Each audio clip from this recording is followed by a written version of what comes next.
Appreciate it. Appreciate it, Davon. I appreciate you. I would have been talking for 30 minutes and no sound. Appreciate it. But welcome back to the channel. I'm your host, Coach Evans. And today we're going to talk about the offensive, air quote, line issues. When are we going to hold Joe D to the fire? His room has really consistently played bad. And then granted, Ronnie Stanley's not there. The physical mistakes we can deal with. Mental mistakes, issues. What up, Jared? When are we gonna hold his foot to the fire when we talk about, we complain about Harbs, we complain about EDC, we never bring up Joe D's name. You know, sometimes they even mention it's T Martin and Dub for the receiver issues. Never do we mention Joe D's name, but that's about to stop. So we're gonna take a look at I think 8 or 9 plays from the offensive line, the 4 sacks, and either a negative of 1 yard or less run. So it's about 8 plays, 7 to 8 plays, and let's see what's going on. And it's the mental things that bother me, and not necessarily the physical. Let's get right into it. If this is your first time here, and you like what you see, make sure you like the video. If you want to be here when more videos like this drop randomly, hit that bell when you subscribe so you can be notified when they drop.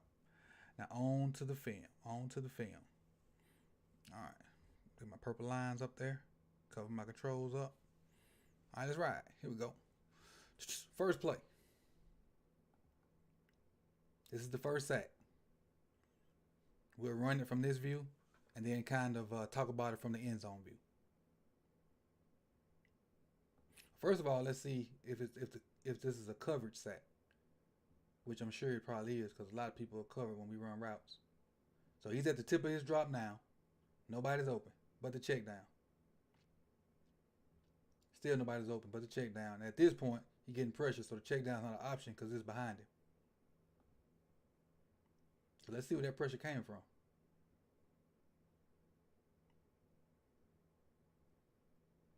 So I think Oliver's going to go into the route, I think. No, him and required block initially. Now Oliver's gone. Alright, so what happened is Oliver checked the end. Right there. And now he's going to leave. I don't know why it's looking like that.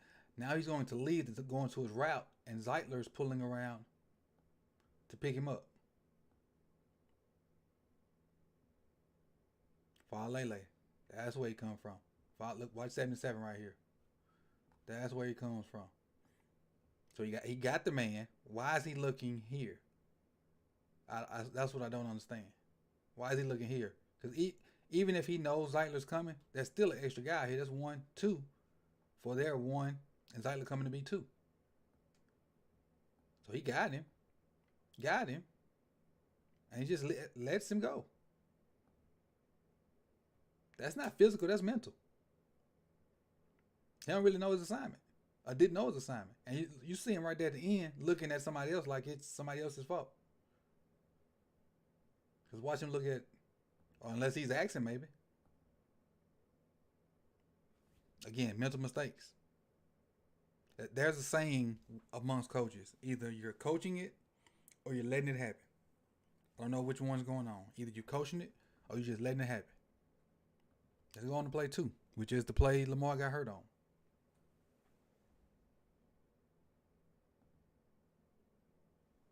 Sack number 2. And we all know this came from Oliver.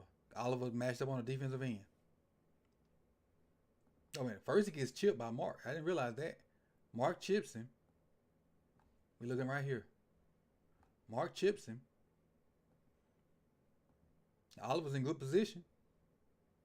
Just can't handle it. And I know that's a tight end, but still, they're part of the blocking scheme, so we bring them in with O-line. You're going to get a chip by Mark. See, Mark chips him, which should help Oliver out. Oliver's he's 2 straight up. No knee bend. He's 2 straight up. No knee bend, that way he can go left or right. And that's why he get faked out like that. Look at this leg when he had the crossover. Let me see if I can go back.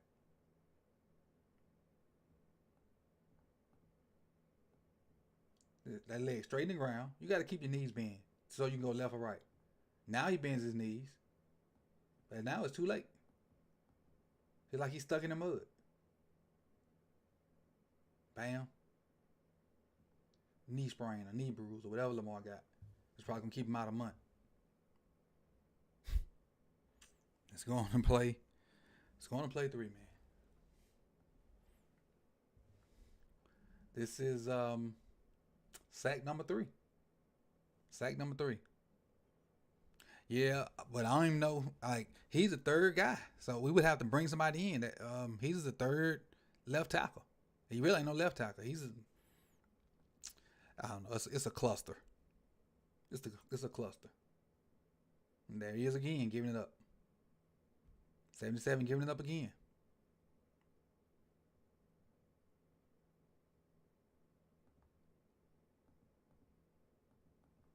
It's just not fast enough. His foot speed not fast enough because all 56 does is just speed rushing. Just speed rush him on the edge. There's no real moving there. His kick is too far left than it is back. He's getting too much this way, and he needs to get more that way. I mean, he's getting some back, but not far enough. I'd rather him just kick set and kind of be right here. That way it takes him, he got to go way down around here to loop. But with him going more this way, more like that, instead of at that angle, that shortens the edge for 56. The 56 don't do nothing but just dip lower than him. He don't do no real move. Just take his shoulder and turn it. Just take his shoulder and turn it. That way he hit him in the back. And now all he has to do is come flat to the QB. Which is what he does.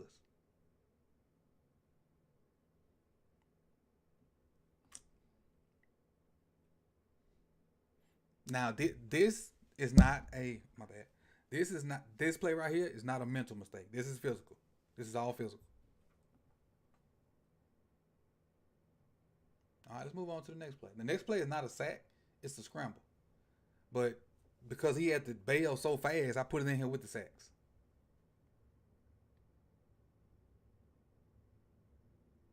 Look at the pressure, like almost immediate off a stunt. There's an airplane going overhead. So let's see it from the back view.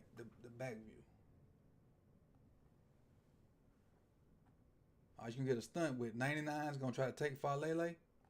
56 is gonna come like he's going and loop around that back into this A gap.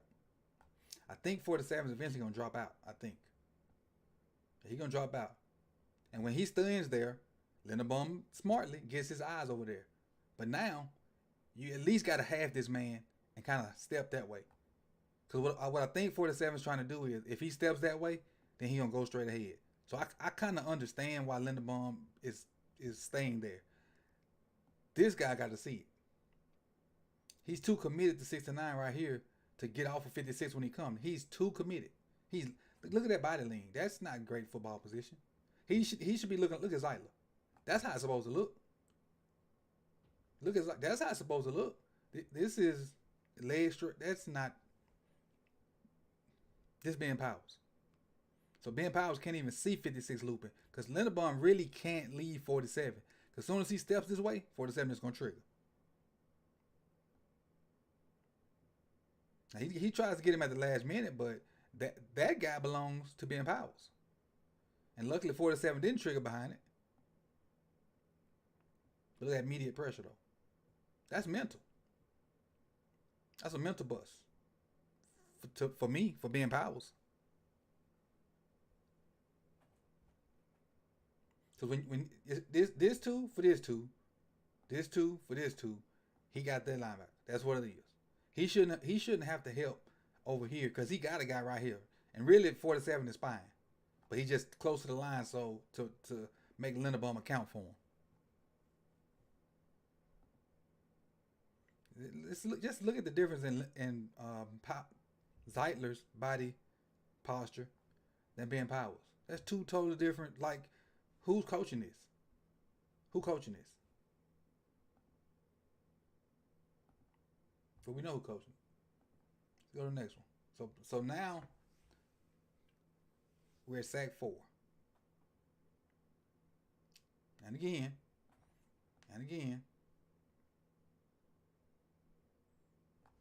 coming off 56, coming off. He know he got this. He know he got a disadvantage. He know he got a disadvantage. Hey Tundra, how you doing? Watch him come blindly off that line. Now he does have to make a move that one, and he forces Snoop up, and somebody else gets the sack. But that's still 54's. That's really his sack because of the pressure he put on Falele.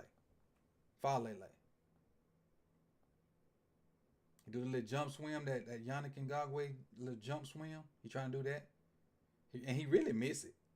Farley is not in bad position right there. He just got to move his feet. See his feet so like he got cement feet. Everybody else is solid. Now Ben Powers sees it, but it's too late. So if he knows Ben can help him, why not overset and make him go inside? If you know your help is in here, why not overset out here and make him go inside? Because he's not gonna go through Farley. What up, Big Gump? He's not gonna go through Farley. He's just not. So overset, make him go inside, and then Powers can help you. Don't let them go outside by yourself. Because you know you really can't handle it. Now Snoop sees it. He knows what's going on. Zyla's getting beat too, but this is a nice little lane. It just happened to he gonna fall off on it.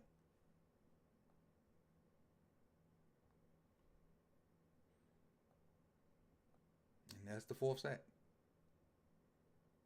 All right, let's take a look at some runs. A few runs. We got a few runs. Running our little like counter. Like our counter wind back. A play that we run a lot. So I'm sure they practiced for it. Well, it's not the wind back, it's just regular counter. So what you should get is, let me see who's pulling first. So before I draw it up, let me see who's pulling. So Zyla and Ricard's pulling. So what you should get is stabbing hinge here for that guy. You should get Linderbaum and Powers doubling to somebody, whatever linebacker works their way back in the box. They should double up to that. You should get McCarry. Come in. If he crosses his face, McCarry got to take him down. And you get Zeitler pulling for the kick out or the route. And you get Ricard pulling for the kick out or route. It depends. It depends on who gets there first. The first person kick out, the second person route. So at this rate, Zyla should kick out and Ricard should wrap. So we get our blocks. That's what's Oliver doing.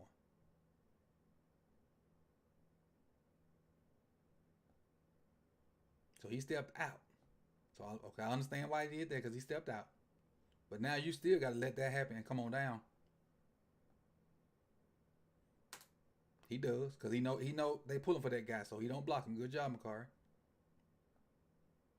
There's it right there. So now, it's blocked up for the most part. Who is this?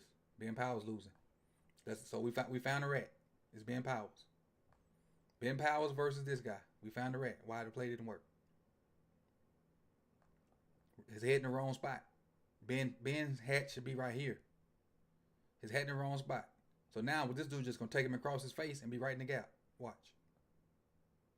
You see the play going away? Across his face right there. Now he right in the gap. That's it. That simple little, your hat not being in the right spot cost them a chance to have a big play. Because initially it was blocked up. And you had Ricard pulling on a Mike linebacker. Then he would have been on second level. Just simple stuff. Simple stuff that needs to be corrected. That's constantly happening. Let's go to the next play.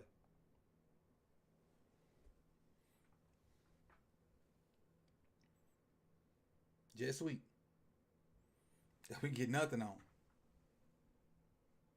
think we actually lose a yard. Jet sweep into the boundary at that. So you got Powers pulling. So was this power read maybe? So you got Powers pulling. Yeah, this power read. I thought it was jet sweep, but this power read. So I'm trying to see who he's reading. That's why I keep going back. All right, if this is the read man, you got to give it because he blocked. So anytime your read guy is blocked or you don't see a read person there that's clearly defined, you have to give the ball. Well, the rules say you give the ball. So I understand why he gave it. But why didn't we get anybody on this linebacker? Did Moses miss this linebacker? Moses can't get there. That's bad play design. It's bad play design. If anything, that there, both of them double team, and then 84 comes off to that guy. If anything, and then you got a clearly defined guy to read.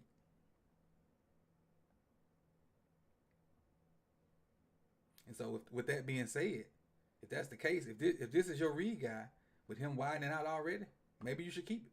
Maybe you should have kept it. And now that I look at it, Huntley should have kept this. Look at that. Don't forget him. He won't get there. Not one if Huntley kept it. Forget him. This is a bad read. I thought it was an O-line issue, but this is a bad read. I apologize, O-line, on this one. Bad read. Bad read. He keeps that. Look at that. Look at that. You got Moses coming to get that guy. Then you got to work on. Then you'll have Justin Simmons to yourself. Look how his steal opens up. Bad read. So what I think he did was he should have been reading this guy, and he ended up reading this guy. That's what I think happened. Because if he read this guy over here that I originally thought that took off with the jet sweep motion, he might be hitting his head on the goalpost. He might. Because Simmons committed to that. Well, Simmons committed to it because he know he got the ball now. But look at that. Look at that alley. So I apologize, O-line. That's a bad read by Snoop. Let's go to the next play. Play 9. We needed 1 yard, I think. No, we needed 1 or 3. I think we needed 1. Because this was third and 2 or 3rd and 1, something like that. And we talked about this play yesterday.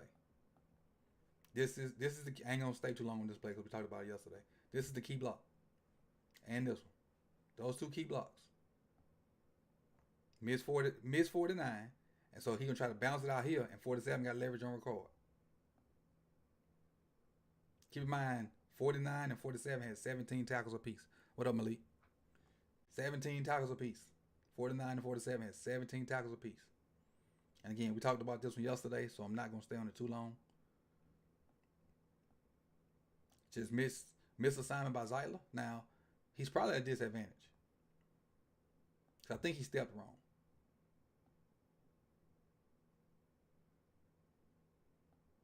He stepped in line with the O-line.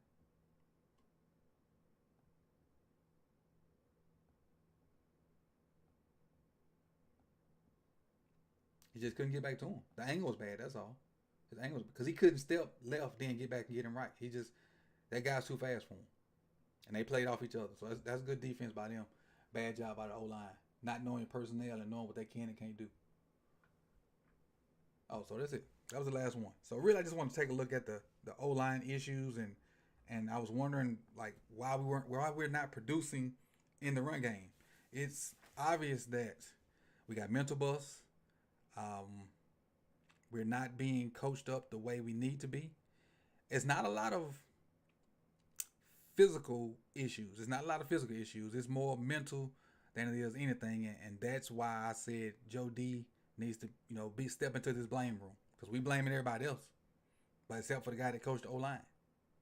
So, and the running backs look bad, but the running backs can't do nothing without the O-line. They can't do nothing without the O-line. The quarterback can't really do nothing without the O-line. For those of you that don't know, you win football games with the O-line and D-line. Yeah, you can have Odell Beckham and Tyreek Hill and Saquon Barkley. You win football games with the O-line and D-line. And if you think different, and this will be one of the few times I say this. If you think different, because I really don't judge anybody's football knowledge, but if you don't think the O-line and D-line wins games, you don't know football. They have to perform. The O-line has 5 has to be 1, and the D-line 4 or 5 don't have to be 1. They just got to wreak havoc. So that's where the games are won. And if you don't think that, I don't know what to tell you. And this coming from a guy that love numbers. I love numbers. I love to see for receivers for 200 yards and I love all that skill stuff. But I ain't stupid. I know the game is won in the trenches, both sides. So hey, like, comment, subscribe. We got how many people in here right now? 26. So all y'all hit that like button before we close this thing out. I want to say I appreciate everybody for coming through. I appreciate all the Patreons. If you want to become a Patreon and get you a here it is, one of those little things you see on the screen. You got to be not the regular Patreons. You got to be the $10 tier or member, or the $10 member. That's how they got their own page. I still do have the other page with all the lists on it, and I'll get that out in the next video. But I appreciate you guys, man. See y'all soon, man. I'm gonna do another one. I think the next one's going to be on our D line, on how well they play versus the Broncos. So that'll be coming out soon, man. Like, comment, share. It could have been anywhere in the world, but you chose to be here with me. Peace.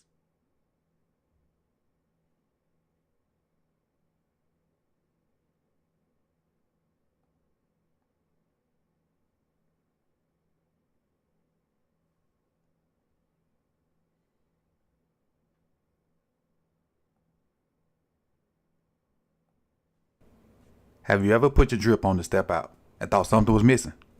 I got the perfect thing for you, Hive Eyewear. They are providing one of life's most important accessories, the frame. With every outfit, eyewear is the cherry on top of the cake. Fellas, I know you're always looking for the perfect gift for your significant other. Hive has a style to fit every personality. They also have what I need to look my best also. If you want to live the Hive life, tap into Hive Eyewear. To be your flyest. Follow on IG at Hive_Hive and at HiveLife.com on your browsers. They also have gift card options. And if you hang around to purchase, put in code SIP to tally for a 10% discount. Again, live the Hive life, be your flyest.